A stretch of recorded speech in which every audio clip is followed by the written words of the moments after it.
What's up, guys? Welcome to your third Android tutorial for the new Boston. Again with me, Travis, and what we're going to do in this tutorial is something super exciting. We're going to install some more software that we're going to need for developing an Android. So I was hoping you guys were looking forward to that. And what we're going to actually install today is the SDK. So we're going to go into Google again and type Android SDK. And basically the SDK has all these methods that we can use for Android programming, and it'll allow us to basically develop for Emulator, and for our phone. So we're going to download that so we can actually do some Android programming. And you click the first link. It's the download section from the Android developer page that we've been to before. This time it's under the Android SDK starter package download. We have some choices here. If you guys want, if you're on Windows, you can do the recommended one. If not, you can also download this. It's pretty simple either way. So pick one of your options. Again, for Mac, just click here, and I've already downloaded it. I think it's like 23 megabytes, so it won't take too long, unless if you guys are on dial-up. And if you are, I'm sorry. But what we're going to do now is basically I'm going to go to the place where I downloaded this. It was within. Still good. Okay, it's right here within the Downloads tab, and it's a zip file, so you're gonna have to extract it.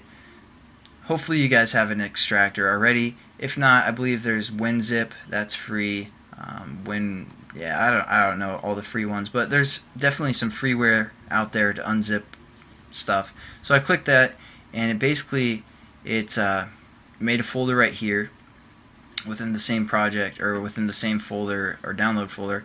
And you want to drag this over to your main hard drive, for example your Macintosh hard drive or your C drive if you guys are on Windows.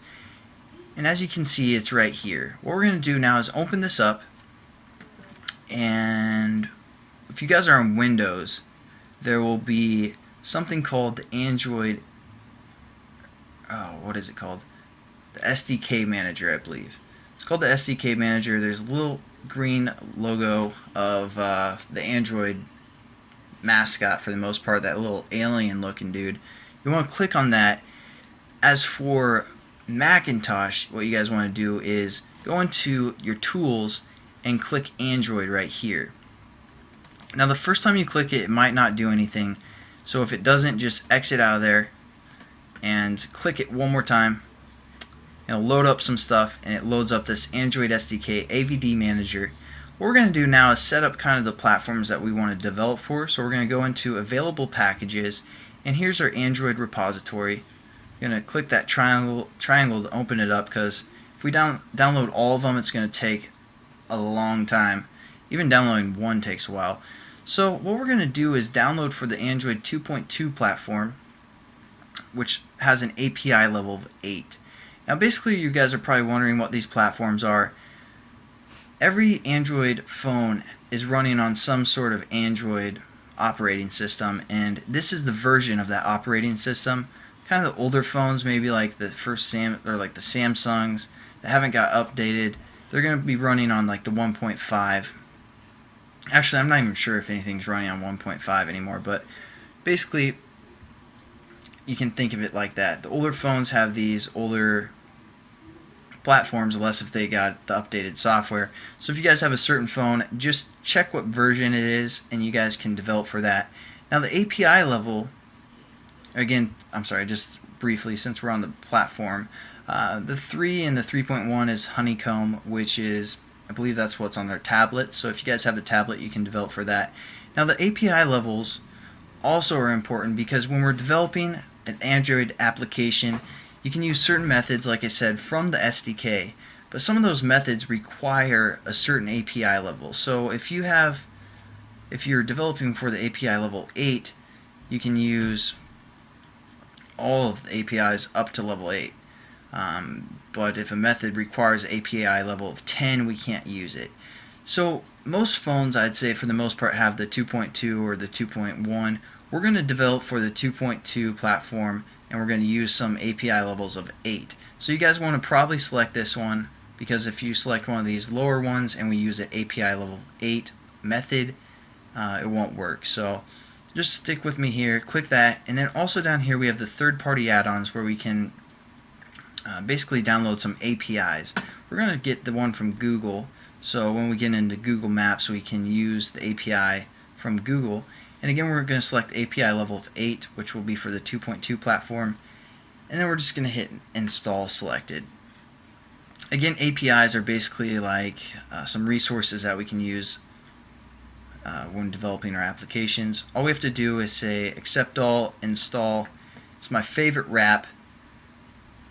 Basically, instead of reading Mother Goose to me, I would, my parents wouldn't read me Mother Goose when they were putting me to bed as a child. They'd just say, accept all, install. What's up, gangster? That's the kind of lullabies they'd sing me. So that just is ingrained in my head. That's what you guys want to do when you're installing software. And now this is going to take a while. Sorry, I'm kind of weird. But this is going to take a while to install those platforms and those packages that we can use. So I'm just going to talk briefly of how I'm going to teach and basically some stuff about Android and what we're going to get into for the most part. Now, the way I like to teach, or the way I like to learn for the most part, is I like seeing kind of an overview of how things work. I don't really care for the most part of every detail, but in the beginning at least. So basically what I'm going to do,